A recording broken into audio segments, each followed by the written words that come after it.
ह्या कंपनीची मी डिरेक्टर आहे आणि त्याचा हा पहिला पिक्चर आहे, match fixing the nation at stick. माझ्यासाठी हे पहिलं व्हेंचर आहे. ॲज अ इंडिव्हिज्युअल प्रोड्युसर म्हणून मी पहिल्यांदा फिल्म इंडस्ट्रीमध्ये येते.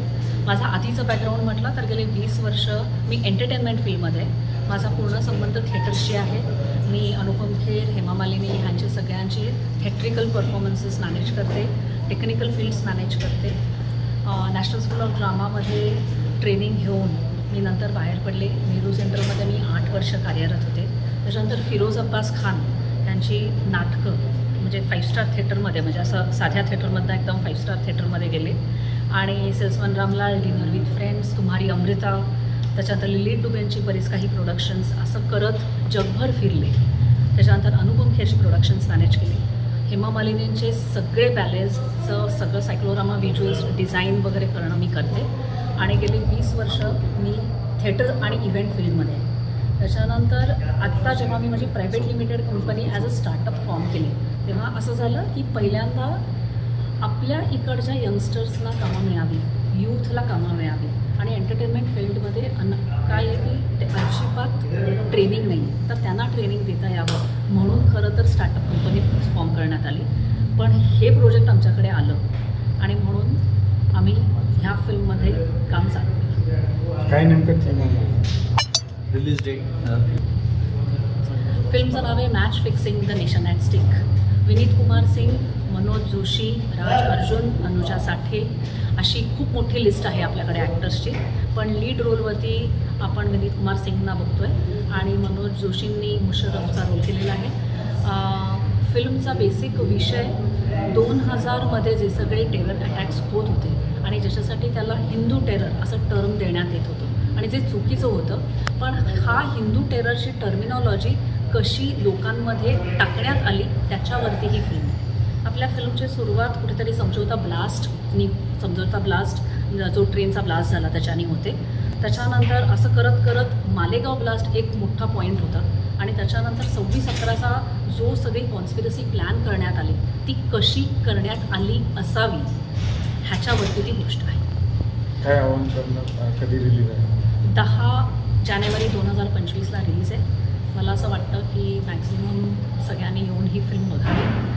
फक्त डॉक्युमेंटरी किंवा कोणाची बायोग्राफी अशी ही फिल्म नाही आहे. इंटरेस्टिंग विषय, ह्या विषयाला आत्तापर्यंत कोणी हात लावलेला नाही आहे आणि आज असं सगळं बघितल्यावर मला वाटतं की तो जो 26/11चा एवढा मोठा टेरर अटॅक झाला त्याचा इंटेल तेव्हाच्या गव्हर्नमेंटला असतानासुद्धा नॅशनल सिक्युरिटी धोक्यात घालून हा अटॅक आपण कसा काय होऊन दिला त्याच्यावर आम्ही काश्मीरमध्ये शूट करत होतो तेव्हा जो काही बर्फ तिथे पडला.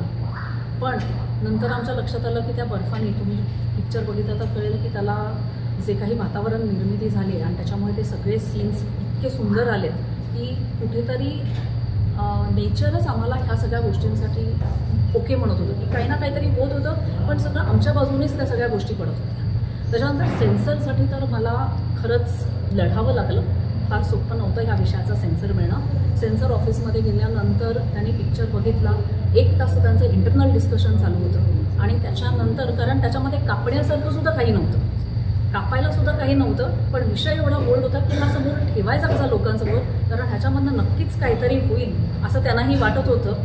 आणि पण कापायला काहीच नव्हतं. त्यांनी फक्त हार्डली आम्हाला 3-4 चेंजेस सांगितले आणि ते आम्ही मान्य केले आणि सेन्सर देत पण त्यांनी आम्हाला बराच वेळ घालवला पण फायनली आम्हाला त्याचं सेन्सर मिळालं. फिल्म रील्स आम्ही ट्रेलर रिलीज केला आणि आम्ही डेट डिक्लेअर केली 15 नोव्हेंबरची आणि त्याच्यानंतर मात्र जे कोर्टाच्या केसेस आमच्यावरती पडल्या ज्या आम्हाला फिल्म रिलीज नंतर पडतील अशा वाटल्या होत्या त्या आधीच पडल्या.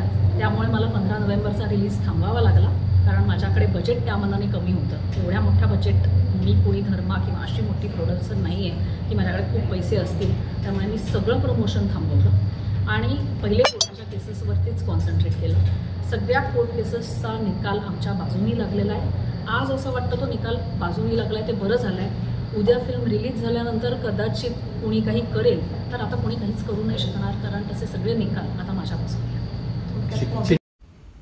देखिए, मैं 70 के दशक से पॉलिटिक्स को बहुत नज़दीक से देखता रहा हूँ इस देश में. मेरे एक अंकल थे, वो इलेक्शन भी लड़ते थे एमएलए का कांग्रेस की तरफ से. तो मैं तब से देख रहा हूँ। वो बैलेट बॉक्स से लेकर के और ईवीएम तक का मैंने पूरा सफ़र देखा है, राइट। हुआ क्या, आप लोगों ने सबने देखा होगा कि 90s में कश्मीर के हिंदूज वहाँ से भाग करके उनको भगाया गया, यहाँ पे आ गए। पहले जो टेरर इंसिडेंट्स थी वो कश्मीर में होती थी, फिर धीरे धीरे देश के बाकी हिस्सों में होने लगी।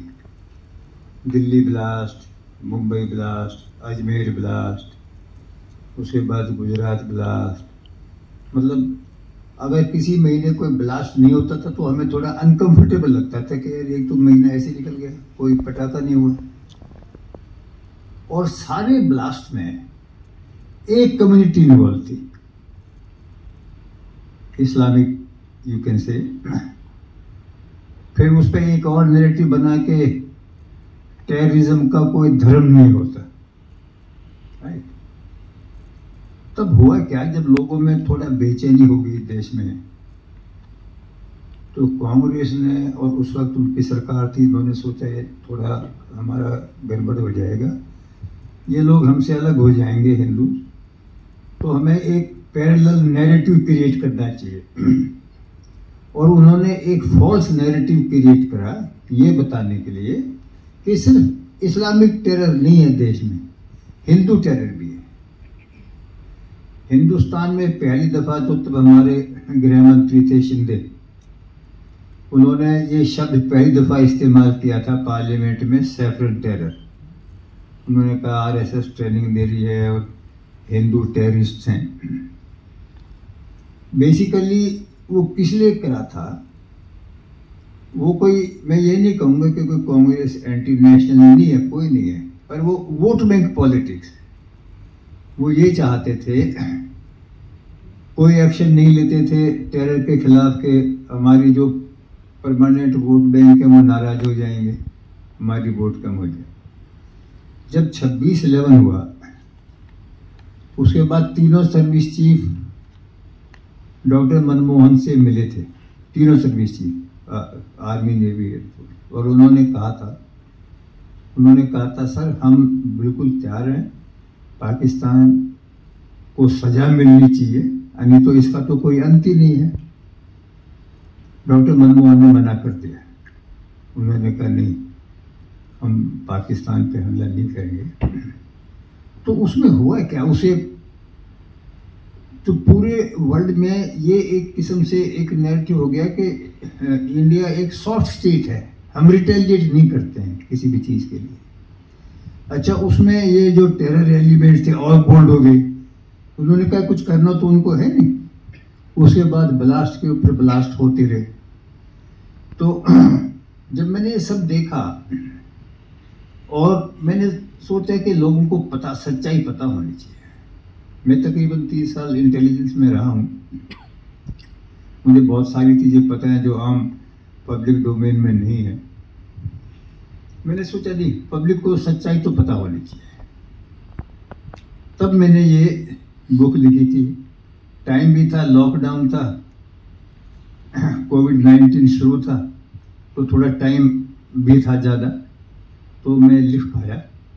फिर मैंने लिख करके जिन लोगों को, बहुत सीनियर लोग जिनको मैं समझता हूँ कि वो बहुत ध्यान रखते हैं चीज़ों को, उनको मैंने ड्राफ्ट दिखाया कि ठीक है, उन्होंने कहा बिल्कुल ठीक है।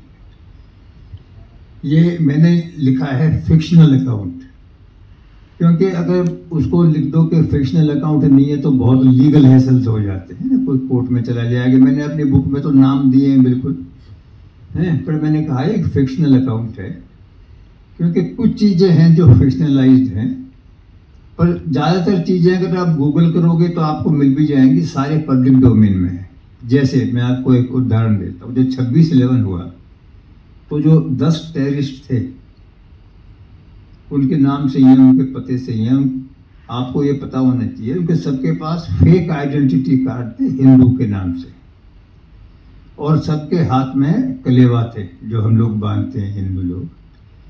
और अगर कसाब जिंदा नहीं पकड़ा जाता है तो ये टेरर अटैक का एक नैरेटिव ये तैयार होता है कि ये तो हिंदू टेरर अटैक था।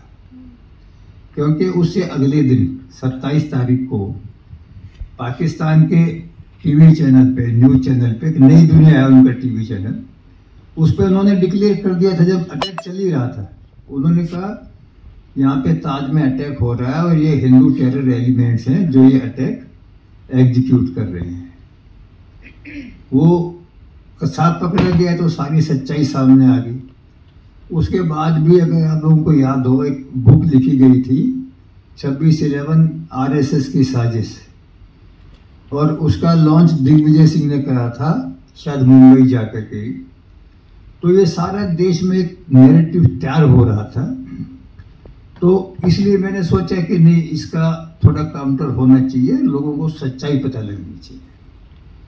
अगर आप देखो मेरा आइडिया क्यों रीइंफोर्स होता है, जब हमने रिटेलिएट करना शुरू करा, शुरू में बीजेपी की सरकार में भी रिटेलिएट नहीं होता था। अगर अब तो जब पार्लियामेंट अटैक हुआ, वाजपेयी जी प्रधानमंत्री थे, हम लोग आर्मी 1 साल डिप्लॉयड रही। हम लोग रोज ये सोचते थे कि कल लड़ाई शुरू हो जाएगी, परसों हो जाएगी, हमने माइन फील्ड लगा दिए थे, नहीं हुई। जब ये IC-814 हाईजैक हुआ था, जब कंधार को ले गए थे हवाई जहाज, जब भी प्रधानमंत्री वाजपेयी थे, तब भी हमने कोई एक्शन नहीं लिया। ये सिर्फ जब से मोदी जी आए प्रधानमंत्री बनके, जब से हमने एक्शन लेना शुरू करा ना, उसके बाद आप देखो पिछले 10 साल में कितने टेरर अटैक हुए देश में, और उससे पहले 10 साल आप देखिए कि पहले 10 साल में कितने टेरर अटैक्स हुए थे। ये फर्क है। तो जब तक आप उसका सही मुंहतोड़ जवाब नहीं देंगे, जब तक वो नहीं समझेंगे ना